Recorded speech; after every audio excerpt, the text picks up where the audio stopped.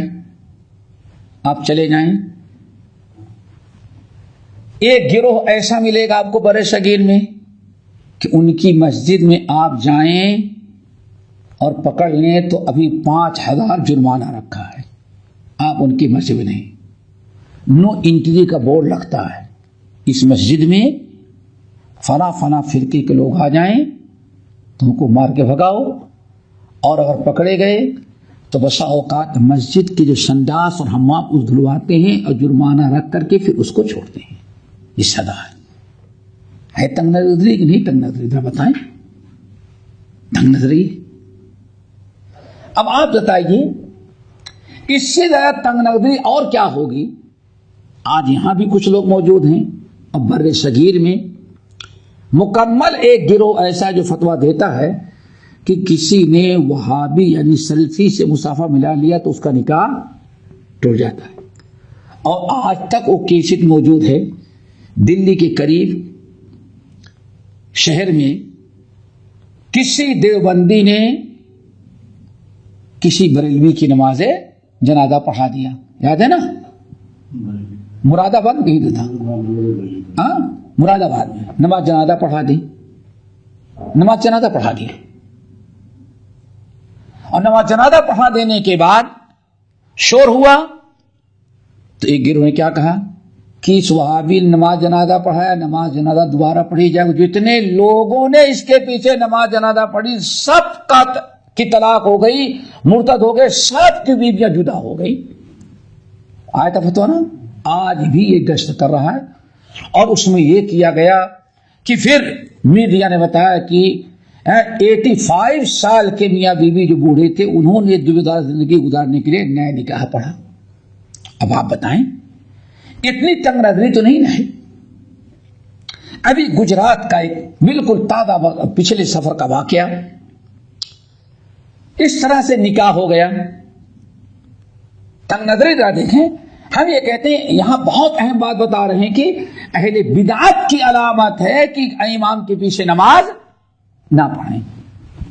آج آپ بتائیے دنیا میں کہیں بھی آپ چلے جائیں آپ نماز پڑھ لیتے ہیں، لیکن آج کتنے لوگ حج کرنے کے لیے آتے ہیں تو ان کو تعلیم دی جاتی ہے کہ دیکھو حج کرنے کے لیے جا رہے ہو لیکن حرمین کا امام وہابی ہوتا ہے، اس کے پیچھے نماز نہیں ہوگی. اب آپ بتائیں تنگ نظری جو جتنا زیادہ بدعت میں مبتلا ہوگا اتنا ہی زیادہ وہ تنگ نظر ہوگا، اور جو جتنا ہی زیادہ صحیح راستے پر ہوگا اتنا ہی زیادہ اس کے اندر وسعت قلبی ہوتی ہے. تو اسی لیے یہاں اب آپ بتائیے کہ مساجد میں الگ پابندی، کفر کا فتویٰ، اتنی بڑی چیز اور کیا ہوگی کہ بیوی کا نکاح ٹوٹ جائے، حرام ہو جائے، مسجد ناپاک ہو جائے. ہمیں اچھی طرح سے یاد ہے